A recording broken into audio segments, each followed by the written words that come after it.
ये है दुनिया की सबसे ऊंची मूर्त, स्टैच्यू ऑफ यूनिटी। 182 मीटर ऊंची ये मूर्ति है भारत के पहले गृह मंत्री सरदार वल्लभ भाई पटेल की। अमेरिका की स्टैच्यू ऑफ लिबर्टी से दोगुनी ऊंची स्टैच्यू ऑफ यूनिटी का अनावरण 31 अक्टूबर 2018 को प्रधानमंत्री नरेंद्र मोदी ने किया। Statue of unity Sardar Sarovar dam के दक्षिण में स्थित नर्मदा नदी के एक टापू पर 3000 करोड़ रुपए के भारी भरकम खर्च से बनवाई गई है। Infrastructure company Larsen and Toubro ने ये प्रोजेक्ट रिकॉर्ड 33 महीनों में पूरा किया। लेकिन इस स्टैच्यू की जो भव्यता हमें दिखाई जा रही है, क्या वही पूरा सच है? शायद नहीं। 3000 करोड़ की इतनी बड़ी रकम जो इस मूर्ति को बनाने में खर्च की गई, अगर जरूरतमंदों की मदद मिली जाती तो कई जिंदगियां बदल सकती थी। क्या खुद सरदार पटेल ऐसी मूर्ति बनाने की इजाजत देते? शायद नहीं। आज की इस वीडियो में हम आपको बताएंगे कि दुनिया की सबसे ऊंची प्रतिमा स्टैच्यू ऑफ यूनिटी का काला सच क्या है। किसी भी राय को बनाने से पहले इस वीडियो को अंत तक जरूर देखें। द मिस्टिका लैंड पर आप सभी का एक बार फिर से स्वागत है।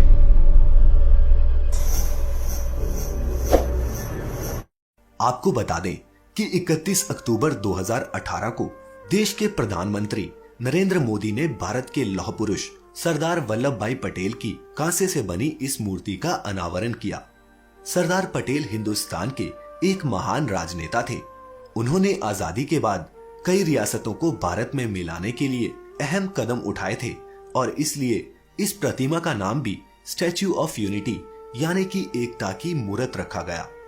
लौह पुरुष की इस विशाल मूर्ति का सपना नरेंद्र मोदी ने गुजरात के सीएम रहते हुए देखा था और अब प्रधानमंत्री के तौर पर उन्होंने अपने इस सपने को पूरा किया। एक और जहां कुछ लोग इसकी भव्यता की तारीफ करते नहीं थक रहे, वहीं कुछ लोग इस स्टैच्यू के निर्माण पर कई सवाल खड़े कर रहे हैं। सबसे पहला प्रश्न इस प्रोजेक्ट में लगे चाइनीज मटेरियल और वर्कफोर्स को लेकर उठा। आपको बता दें कि इस स्टैच्यू को बनाने के लिए बीजेपी ने पूरे देश में एक लोहा कैंपेन चलाया था, जिसमें लाखों किसानों ने अपने पुराने लोहे के औजार दान में दिए।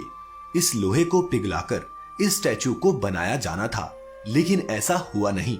इस पूरे प्रोजेक्ट का tender Larsen and Toubro company के पास था, जिसने इस स्टैच्यू को बनाने में इस्तेमाल किया गया पीतल चाइना की टीक्यू आर्ट फाउंड्री से आयात किया। इस प्रोजेक्ट पर हजारों चाइनीज मजदूरों और इंजीनियरों ने काम किया। इसका स्टील फ्रेमवर्क तक चीन से मंगवाया गया था। अब अगर इस स्टैच्यू को कुछ लोग मेड इन चाइना कह रहे हैं तो क्या गलत है? ये सभी पैनल्स और डिजाइन्स यहीं भारत में भी तैयार किए जा सकते थे।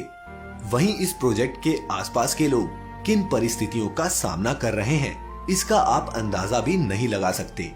सबसे ज्यादा नुकसान उन किसानों का हुआ है जो नर्मदा नदी के किनारे तो रह रहे हैं, लेकिन अपने खेतों में पानी के लिए तरस रहे हैं। सरदार सरोवर के 9 किलोमीटर के दायरे में आमदला, बाद्रवा और संद्रोली जैसे गांव हैं। इनमें जो नहरें बनी हैं वो बेहद कमजोर हैं। नर्मदा का पानी गुजरात के दूर दराज इलाकों में तो पहुंच रहा है, लेकिन यहाँ नहीं पहुंचता। इस मूर्ति के आसपास 20 गांव ऐसे हैं, यहाँ लोगों को पानी जैसी बुनियादी जरूरत के लिए भी मशक्कत करनी पड़ती है।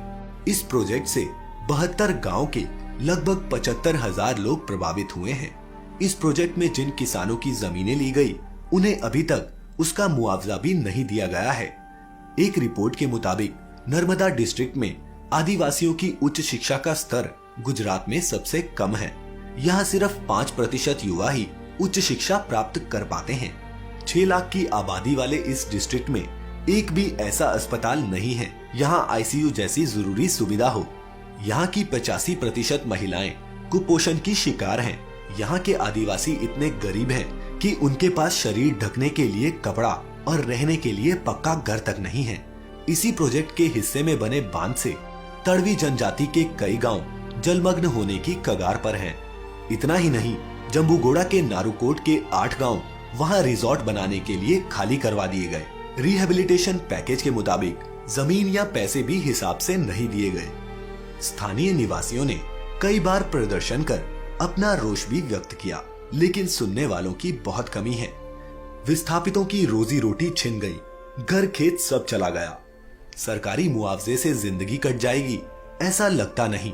अब आप ही बताएं, जिस देश में आज भी गरीब भूख से मर रहा हो, किसान चंद हजारों के कर्जे तले दबकर आत्महत्या करने को मजबूर हो, उस देश में 3000 करोड़ रुपए की पब्लिक मनी एक मूर्ति पर खर्च कर देना कहां की समझदारी है।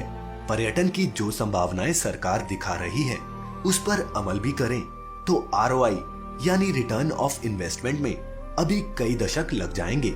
ये कैसा विकास मॉडल है कि एक मूर्ति के नाम पर हजारों करोड़ खर्च कर दिए जाएं, वो भी तब जब खुद के अपने लोग रोटी कपड़ा और मकान के लिए तरस रहे हों। सरदार पटेल जीवित होते तो उन्हें ये कभी मंजूर ना होता। 3000 करोड़ से कितने हॉस्पिटल, कितने स्कूल और कितनी बुनियादी सुविधाएं हम यहाँ पहुंचा सकते थे, इसका अंदाजा लगाया जा सकता है। तय करना उस करदाता का काम है जो सरकारों के द्वारा अपने दिए कर का सही इस्तेमाल सुनिश्चित करने में रुचि नहीं लेता। उम्मीद है चश्मे से कुछ धूल तो जरूर हटी होगी। अपनी राय हमें नीचे कमेंट बॉक्स में जरूर बताएं। अगर किसी विषय पर आप एक विश्लेषण चाहते हैं तो वो भी बता सकते हैं। सब्सक्राइब करें the mystic island YouTube channel ऐसी सभी इंटरेस्टिंग वीडियोस के लिए।